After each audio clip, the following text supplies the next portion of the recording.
I went to design school because that's sort of the best department to, I thought, to sort of pursue my interests in art and technology and sort of changing definition of what art was, how it interfaced with design, how it interfaced with science and engineering, and the design department seemed to be the best place for it. And it had architects as the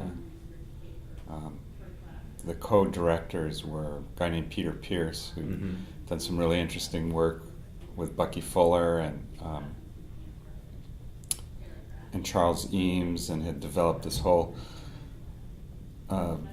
philosophy about looking at nature as a strategy for design, and then Craig Hodgetts was the other co-chair. And there were a lot of interesting people there, so it was this whole new concept about design as being a product of the interface between art and science. So, and it was all very influenced by the earlier 60s ecology movements, the Whole Earth Catalog. Victor Papanek was hanging out there. He was a big influence. Design for the Third World, the idea that design could think about and address world problems, social problems, issues, rather than just being something that resulted in pretty objects on a shelf. That whole sort of deeper and more enlightened concept of design was very much a part of that school. Yeah, I think it was a way to sort of summarize a lot of the kind of revolutionary thinking that went on in the 60s. And it certainly did help usher in the 70s. And I don't know what happened to that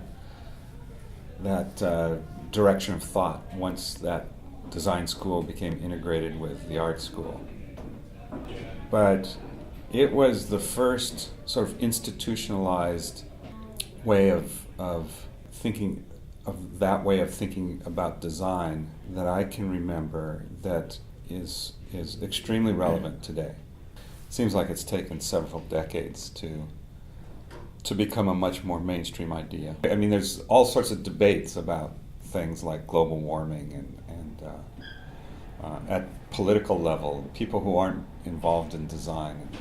And I think that's happened primarily because people from the design side, people from the science side kind of got together and had this new way of looking at things. And it was very much invested in that early program at Calarts. And I don't know if it continued to exist at Calarts, but it existed other places in the world. It was new then. I mean, Bucky Fuller's whole sense of design was really radical back then. Doesn't seem so now, but it took a few decades for it not to seem so radical. Between art and science and looking at design as a sort of a byproduct of deep objective analysis, and looking at design as a way of addressing all sorts of issues, and less as a way of creating precious objects. It was kind of a crazy time. I can't remember doing a single assignment.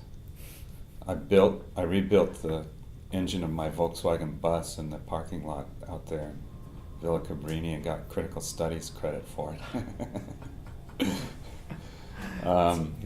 But I just hung out with all these people, and there were all sorts of discussions, and it was quite an crazy year. The trustees, people were swimming naked in the pool, and trustees were upset. And it was slightly chaotic. Richard Farson was the dean, I think, of the program. Ben Lifson took his clothes off in a trustees meeting. I remember that story. Because they were whining about people swimming nude in the pool. So Ben Listen stripped in the trustees meeting. All these Disney people who got themselves into something they didn't really understand. It was the first year of a radical new educational concept. Calarts was, in the beginning, wasn't supposed to be at all what it ended up being. The architect was this very conservative guy named Thornton Ladd, who got his architecture. They were based in Pasadena, and his architectural firm was called Ladd and Kelsey. It's Thornton Ladd and John Kelsey, and they, through purely sort of political connections, they got the two most coolest arts-related architectural commissions in the late 1960s, the Calarts and the building of the Pasadena Museum of Modern Art, which is now the Norton Simon Museum. And they were fairly unremarkable architects in both cases, whose architecture was almost counter to the philosophy of the institutions they built these buildings for. And the building, when I was at Calarts, when it was in Burbank, at Villa Cabrini, a former Catholic girls' school, the building out in Valencia was still being finished. And Villa Cabrini was just sort of in a state of chaos because it was this brand new school, brand new concept. They had a whole bunch of pissed off Chenard faculty who didn't get rehired. Everybody was, sort of basking in this new avant-garde idea of education, but didn't really know how to manage it. And they were trying to run a school in a temporary building where they had to build up the facilities, and then, within 12 months they had to abandon them, and so it was pretty chaotic that first year. So I don't remember much traditional schooling going on.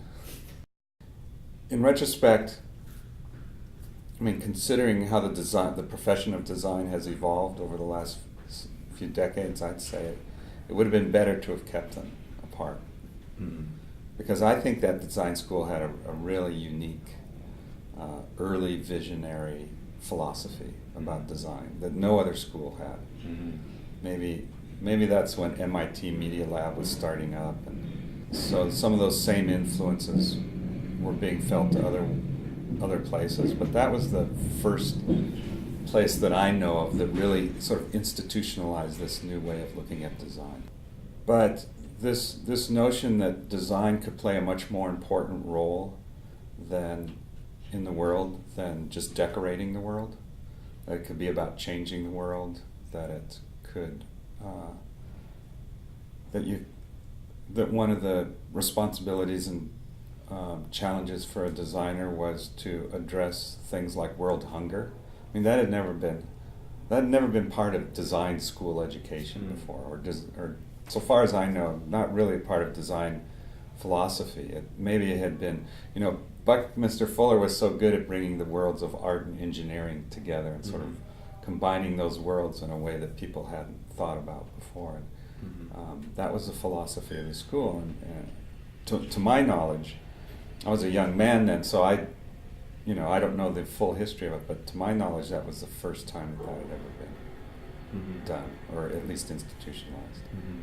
My whole curatorial practice now is based on the integration of art and science, and it's very much an expression of those sensibilities that were present in that at Calarts back then. So I see myself as still very connected to it in terms of what I'm doing now professionally. Not to be, and Richard Farson was a real non-traditionalist. He was a psychologist, I think.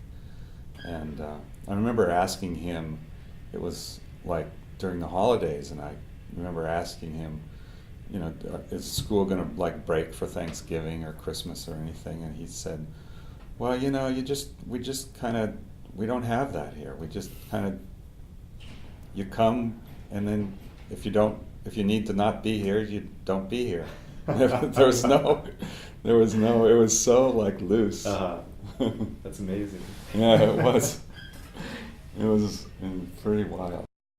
Another guy who influenced me a lot that I'd been working with at Caltech, who sort of had a presence at Calarts, although I don't know if he was official faculty, was a filmmaker named John Whitney, who was one of the first digital graphics, computer graphics filmmakers after World War II. And made that film with the gun controllers, right? yeah, he had a lot of, he built these analog machines that would create motion graphics for film titles and for other things. And he also worked with Charles Eames. He was around at that time. And I continued to have a relationship with him up until he passed away in 1995. Yeah, he was a real pioneer. He created this optical printer that he had set up in his garage in his home. And when we were at Caltech, he was trying to make films. We had, so at Caltech, they had one building that had computers in it. Booth, computing lab, I think. And John had a 35 millimeter camera that he had rigged up so that it pointed at a monitor. And the monitors were all these old picture tube monitors that were black and white only, there was no color. And so you could create fairly complex geometric figures on using their computers, but they were all black and white, and they were all sort of like stick figure geometries.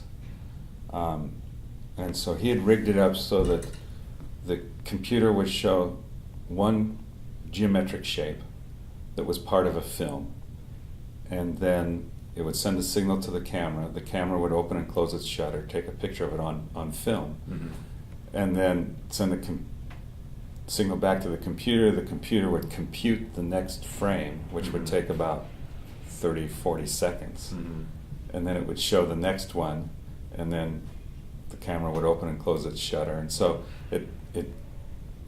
he was creating computer graphics, and this was like an innovation. This was like speedy compared to what he'd been doing. And it would take, I did a film with him. I still have the film. In fact, I've been thinking about it lately, because I still have all the computer programming that I had to do in order to do the film. It was a 3-minute film. It was called NON, N-N-O-N. And I have it, I believe I have it on 35 millimeter and 16 millimeter. And I've been thinking lately I need to get it transferred. I'd love to. I'll look for it. It's in my basement. Funny, I've been thinking about it recently, thinking I really need to resurrect that, because it's like this little piece of at least my history.